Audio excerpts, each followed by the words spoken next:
I wouldn't say it was surprising to hear about the Galactic Starcruiser Hotel ultimately closing just like a year and a half after they opened up, because the whole thing from the get-go just seemed like a missed opportunity. I mean, don't get me wrong, a themed hotel for Star Wars, I think, sounded like a good idea, but they were trying to get really on board with this whole role-playing experience. I mean, there's people who still call it the Starcruiser, they won't, or the Halcyon Starcruiser.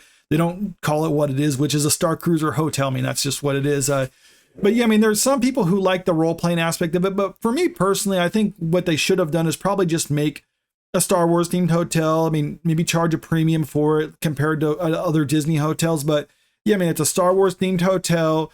You can stay there if you really like Star Wars and you're going to the parks. Maybe there's exclusive merch that you can only get at the hotel. There's some interactive stuff that they have there. But for the most part, that's it. But they didn't want to do that. They wanted to have this whole role play experience, and ultimately it caused their downfall. But now we got some news that it might not be over, and this is coming from the Wrap.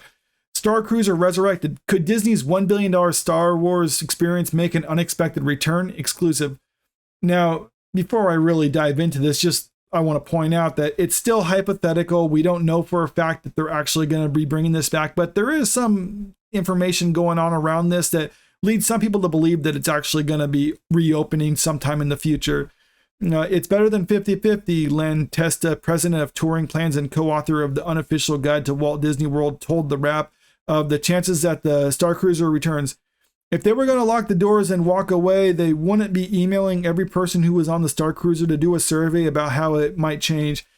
Yeah, and that's really where a lot of this comes from, is just from the fact that on the last voyage of this, they had people fill out surveys, or they sent out surveys to all the people who were there to try to get their input on what they liked and didn't like about it. I mean, and it was really getting a bit detailed on what was involved with this. I believe they were also paid for the survey, but that's something entirely, because Disney is just trying to collect data. And that's another thing with this.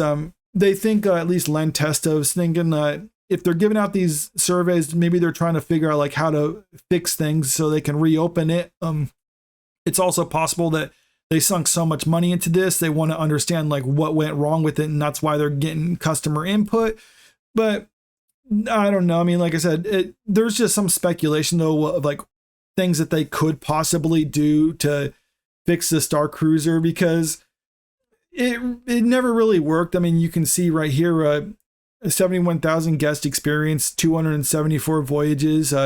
So I mean, it sounds like a lot, but I mean, that's really not much for a hotel that's been open that long. There was a surprisingly, the hotel had an average occupancy rate of 70%, meaning that some cruises had an occupancy as low as 20%. I mean, 20% in there, I mean, that's a really low number. And that's one of the things Disney's trying to figure out, like what the issue was. And I think there's two issues, and they're kind of addressing that with these surveys or in this article.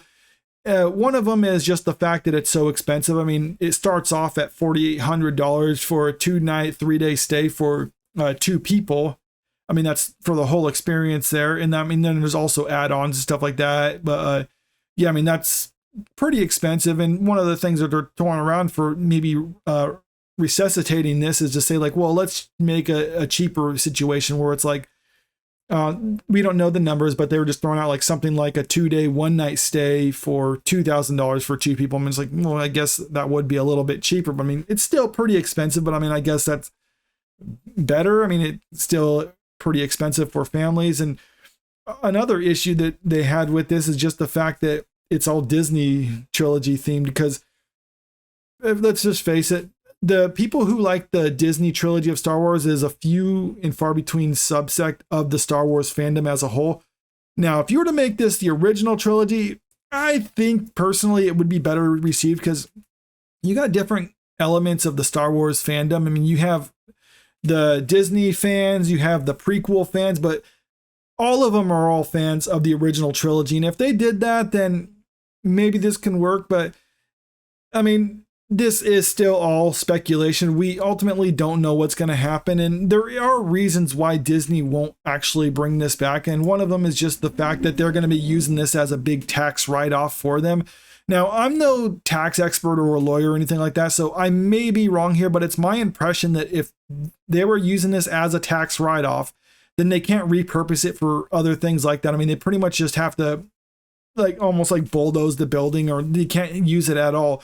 So if they're trying to repurpose this or revitalize it in some way, then maybe maybe they can do that and still get a tax write-off or something, but I don't know. I mean, I could be way off in this one, but I think there is an incentive for them not to try to do this. I mean, I think maybe the surveys are them just trying to collect data because this was such a huge embarrassment, and a very public one at that. I mean, this thing was going to be kind of like their future. They were going to open up these hotels all over the world at their Disney parks, and the first one that they launched just didn't work. And I think they're really trying to understand why, because they just missed the mark completely. And usually if a company is going to miss the mark that badly, I mean, they want answers. I'm just not sure if they're actually going to get them with this, but let me know what you think about all this in the comment section below.